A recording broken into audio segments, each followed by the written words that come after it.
That has happened in the last 12 hours plus. Meredith, we begin with the bad news on Ivan Nova going to the DL.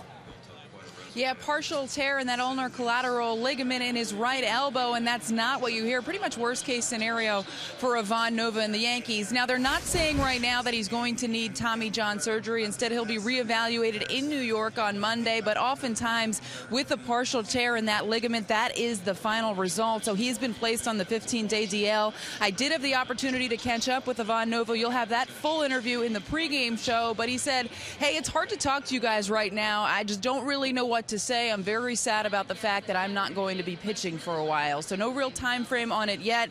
You won't know exactly what's happening until he's reevaluated on Monday. But right now, Chris, it looks like that's going to be a big blow to the rotation. He was a guy that the Yankees were really counting on to give him innings that really added some depth to that rotation. And you look at the spring that he had. He was fantastic.